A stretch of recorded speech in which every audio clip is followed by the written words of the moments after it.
Halo teman-teman sekalian, saya harap teman-teman dalam keadaan berbahagia dan bersukacita pada saat menonton video kali ini. Nah, pada pembahasan kali ini kita akan membahas mengenai cinta kasih pada kehidupan sehari-hari. Teman-teman mungkin sudah tidak asing lagi dengan kata cinta maupun kata kasih. Lalu sebenarnya apa sih cinta kasih ini? Pada dasarnya cinta adalah sebuah rasa suka atau rasa saling sayang manusia kepada manusia lainnya. Nah, sedangkan kasih sendiri adalah suatu rasa yang timbul pada diri manusia untuk saling berbagi atau saling menyayangi kepada sesama manusia. Jadi yang dimaksud dengan cinta kasih adalah sebuah rasa kasih sayang serta rasa saling antar sesama manusia pada kehidupannya sehari-hari. Definisi cinta dan kasih ini memang tak jauh, dalam arti mempunyai makna satu kesatuan yang hampir sama dan atau mirip gitu. Jadi sebenarnya apa sih perbedaan antara cinta dan kasih ini? Sebenarnya cinta ini lebih berdasarkan pada jiwa manusia, hanya bisa dirasakan oleh hati dan juga tidak dapat terlihat. Nah, sedangkan kasih ini merupakan suatu kegiatan atau pergerakan manusia secara jasmani yang ditunjukkan kepada orang yang mereka sayangi dan dapat terlihat. Secara sederhananya, cinta ini merupakan hanya suatu rasa, sedangkan kasih ini adalah bentuk cara penunjukan kita terhadap rasa tersebut. Nah, mungkin bagi teman-teman sekalian yang masih bingung bisa menyaksikan video ini sampai akhir. Terima kasih, selamat menyaksikan. Banyak hal-hal yang terjadi pada setiap harinya pada diri manusia. Dan pasti pada hari-hari tersebut banyak mengalami kejadian yang tak terlupakan untuk jangka waktu yang lama. Maka dari sebab itu pasti mengalami yang namanya suatu rasa suka terhadap orang yang ada di sekitar kita.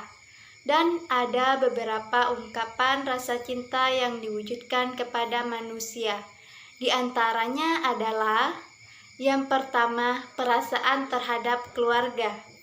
Yang kedua, perasaan terhadap teman-teman. Yang ketiga, perasaan yang romantis atau juga disebut asmara. Yang keempat, perasaan yang hanya merupakan kemauan, keinginan hawa nafsu.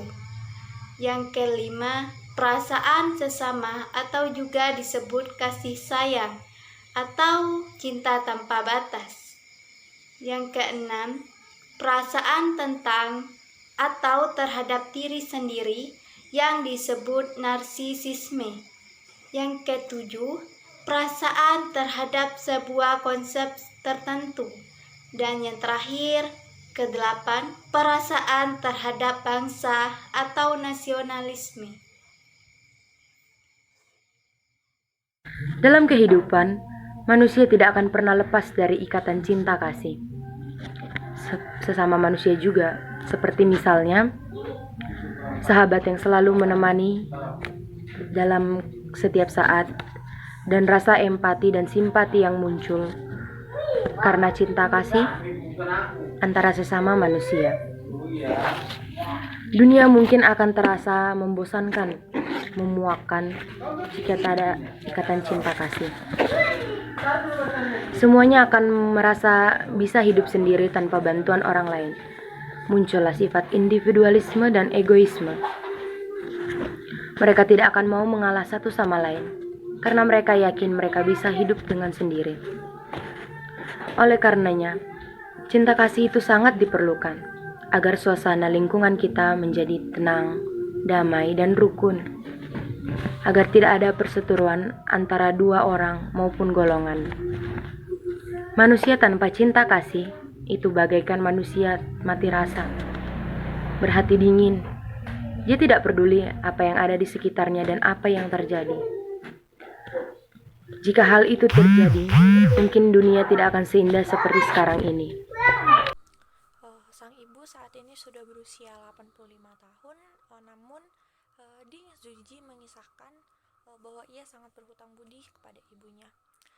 Saat masih mengandungnya di usia 6 bulan, kekurangan nyaris dilempar ke laut karena sang ibu tidak sengaja menghilangkan kartu identitas naik perahu bersama prajurit Taiwan. Pada saat itu banyak yang mohon agar Ibu Ding Juji yang sedang mengandung itu tidak dilempar ke laut, hingga detik-detik yang tadinya menegangkan itu pun menjadi melegakan, karena ada seseorang yang ternyata menemukan kartu identitas mereka. Ding Zuji pun yang mendengar kisah itu dari ibunya menjadi semakin sayang kepada wanita yang telah melahirkan dan membesarkannya. Meski merupakan seorang anak sulung, namun dirinya lah yang paling dekat dengan sang ibu. Bahkan hingga setua ini pun ia masih merawat sang ibu.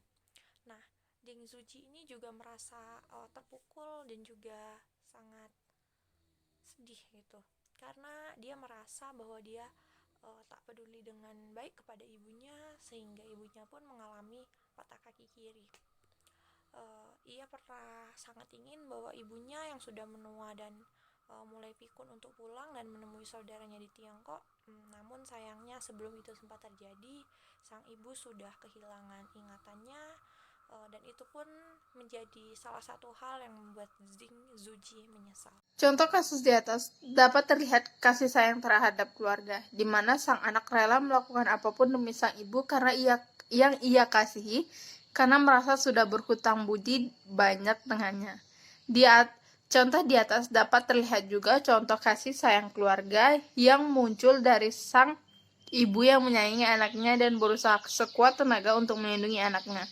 Karena mereka saling menjalin, maka mereka menjalin ikatan yang sangat erat. Itulah kelebihan manusia. Dari contoh di atas, kita juga dapat melihat pengukuran manusia lain yang dapat dilihat dari penumpang kapal yang berusaha menolong ibu, meyakinkan agar sang ibu tidak dilempar ke laut.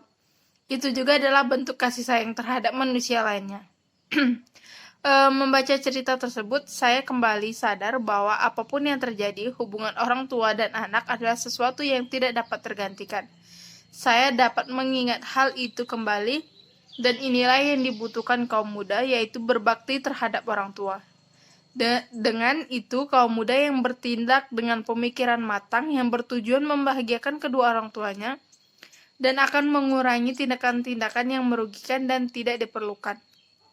Maka, sayangilah keluarga, sayangilah kedua orang tua, karena disitulah letak kunci kesuksesan bagi anaknya. Karena kasih sayang orang tua pun tidak terhentinya untuk sang anak. Begitu pula seharusnya sang anak kepada kedua orang tuanya.